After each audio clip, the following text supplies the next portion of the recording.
Salut à tous, aujourd'hui je vous présente ce casque de chez Archir. Il vous sera proposé au tarif de 55 € et sera tout simplement un casque Bluetooth des plus classiques. Commençons par ce qui semble quand même très important, la qualité de construction. Sur le côté, on a du plastique imitation métal, qui rend plutôt bien, la construction du casque a l'air solide, il y a du petit renfort en métal sur l'arceau, franchement, niveau qualité de construction, il n'y a rien qui jure. Les oreillettes sont en plastique, elles sont très propres, il n'y aura aucun problème à ce niveau-là. Chose très intéressante sur ce casque, c'est que vous pouvez replier les oreillettes, ce qui sera très pratique si vous voulez le transporter, ce qui est un petit peu le but d'un casque Bluetooth.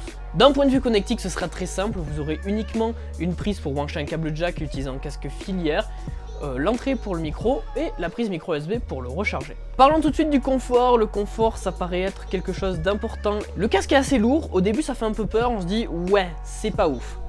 Par contre, le casque est très franchement très confortable. La mousse sur le dessus est vraiment imposante et du coup c'est ultra confortable. Les oreillettes c'est à peu près le même souci, même si on a toujours, enfin le même souci, c'est à peu près le même topo.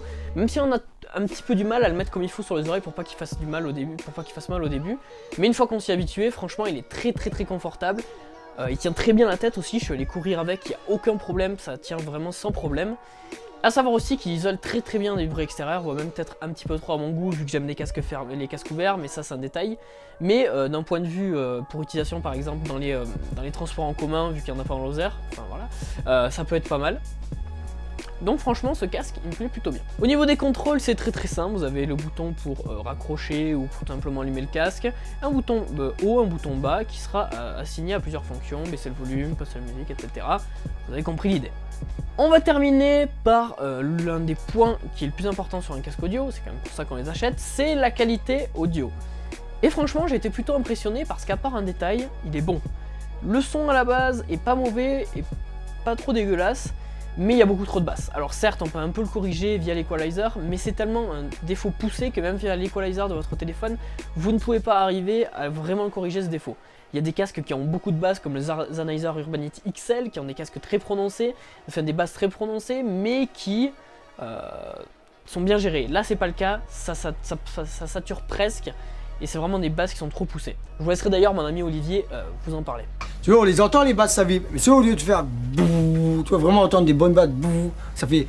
Enfin, on entend claquer, mais ça donne pas le son que ça devrait donner. Les basses. C'est d'une, ouais voilà, ça fait, ouais voilà, en plus c'est vrai. C'est pas des basses prolongées, c'est des basses qui sont courtes. Alors au lieu de faire bouh, ça fait bouh, bouh, tu vois. Non mais c'est sérieux, c'est véridique hein.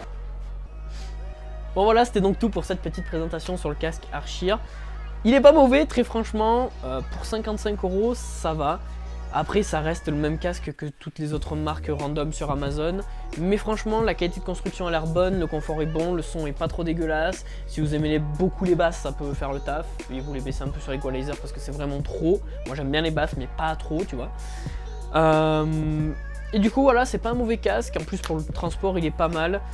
Après je me pose une question, c'est est-ce que à 55 € ce casque vaut vraiment le coup, puisqu'à 55 € on peut avoir d'autres marques telles du Sony qui je pense auront quand même un son qui sera plus propre. J'ai pas pu en tester pour vous dire vraiment, mais je peux vous dire si vous hésitez à vous l'acheter, ça va. Voilà, c'était donc tout pour la présentation de ce casque et j'espère qu'elle vous a plu, on se retrouve très bientôt. Allez, ciao ciao.